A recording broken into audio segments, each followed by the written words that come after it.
በመጀመሪያ እንዴት ናችሁ? እኔ ያለው ፈጣሪ ይመስገን። አማርኛ ማንበብ የማትችሉ ከሆነ የትም አትሄዱ። ዛሬ በቀላሉ ማለት ነው ስልታዊ በሆነ መንገድ አማርኛን እንዴት በቀላሉ ከፊደል ጀምረን እንዴት እንደምናነብ ስልታዊ በሆነ መንገድ ነው የማሳያችሁ ማለት ነው። ዛሬ የምናየው ቁጥሮቹን ተጠቅመን እነዛን ቁጥሮች ደግሞ በአማርኛ ፊደላት እንዴት እንደምናነብ እንዴት እንደምንጽፍ እናያለን ማለት ነው። ምክንያቱም ቁጥሮችን ከጎን ስላስቀመጥኩላችሁ ታውቋቸዋላችሁ። ከዛ እነዛን ቁጥሮች አይታችሁ ደግሞ በፊደል ለካ ኦኬ እንደዚህ ነው እንደሚጻፉት ብላችሁ ዘላቂ እውቀትና ቋሚ የሆነ እውቀት እንድትይዙ ይረዳችኋል ማለት ነው። ለቻናሉ አዲስ ከሆናችሁ የፕላስ ምልክቷን ጫን ብላችሁ ቤተሰብ እንሆን። ቪዲዮውን ደግሞ ላይክ፣ ኮሜንት፣ ሼር፣ ኮፕሊንግ ማድረጋችሁ እንዳይረሳ ማለት ነው። ስለዚህ ወደ ትምህርቱ እንሄድ። በጣም ወሳኝ ትምህርት ነው። ተከተሉኝ። እሺ፣ ከዚህ ላይ እንደምታዩት 1 2 3 4 5 6 7 8 9 10 ቁጥሮች አሉ። እነዚህን ቁጥሮች ደግሞ በቀላሉ የአማርኛ ፊደላትን ተጠቅመን እንዴት እንደምናነባቸው ነው የምናየው ማለት ነው። በጣም አሪፍ። እቺ አንድ ቁጥር ነች። በአማርኛ ፊደል ስትጻፍ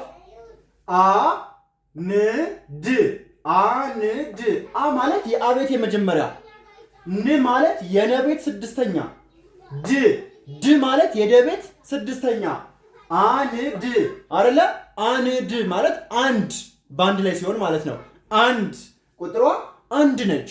ከዛስ ሁለት ቁጥር ደግሞ እንዴት ነው የምትጻፈው ወይስ እንዴት ነው የምትነበበው? እንቀጥል። ሁ የሃ ቤት ሁለተኛ፣ ሁ ለ የለ የመጀመሪያ፣ ሁለት የተቤት ስድስተኛ፣ ት ሁለት። በቀላሉ ማለት ነው። በቀላሉ እንደዚህ ማንበብ ቻልን ማለት ነው። ሁለት። እቺ ሶስት ቁጥር ነች አይደል? ሶ ማለት የሰቤት ወይም የእሳቱ ሰቤት መጨረሻ ነች። ስድስተኛ፣ ት ደግሞ የተ ስድስተኛ። ሶስት ቁጥሯን ሶስት ነች። ከዛስ አራት ተብሎ በአማርኛ ፊደል ደግሞ እንዴት ይጻፋል? አ የመጀመሪያ፣ ራ አራተኛ፣ ት ስድስተኛ። አራት አምስት አ የመጀመሪያ፣ ም ስድስተኛ፣ ስ ስድስተኛ፣ ት ስድስተኛ።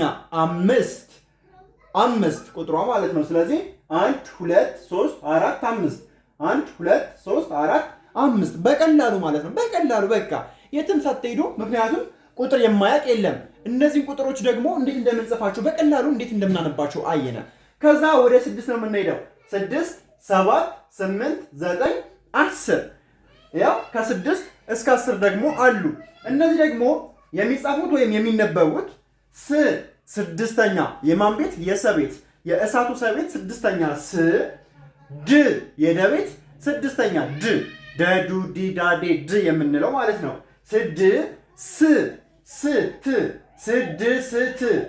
ስድስት አይደል? በቀላሉ በዚህ መልኩ ማንበብ ቻለን ማለት ነው።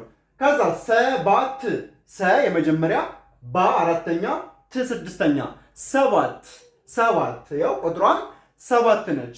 ሰ የመጀመሪያ፣ ባ አራተኛ፣ ት ስድስተኛ። ስምንት እንዳለ ስድስተኛዎቹ ናቸው። ስ የሰ ስድስተኛ፣ ም የመ ስድስተኛ፣ ን የነ ስድስተኛ፣ ት ደግሞ የተ ስድስተኛ። በአንድ ላይ ስምንት ቁጥሯን 8። ዘጠኝ ዘ የመጀመሪያ፣ ጠ የመጀመሪያ፣ ኝ ስድስተኛ የኛ ቤት ማለት ነው። ዘጠኝ እዛስ 10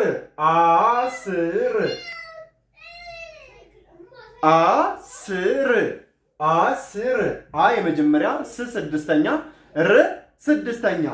10 ቁጥሯን 10። ስለዚህ ዛሬ 1 እስከ 10 ያሉ ቁጥሮችን ተጠቅመን በቃላት ወይም በፊደላት እንዴት መጻፍ እንደምንችል በቀላሉ አየን ማለት ነው። ምክንያቱም ቁጥሮችን ስለምታውቁ ፊደሎችን እንኳን በቀላሉ እንዴት ማወቅ እንደምትችሉ በጣም አስተማሪ ትምህርት ነው ማለት ነው።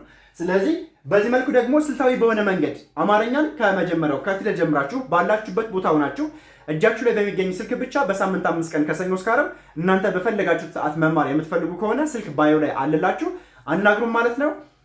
ቪዲዮውን ደግሞ ላይክ፣ ኮሜንት፣ ሼር፣ ኮፕሊንግ ማድረጋችሁ እንዳይረሳ። ለዛሬ የነበረን ቆይታ ከዚህ ላይ ያበቃል። በቀጣይ እስክንገናኝ ሰላማችሁ ይብዛልኝ።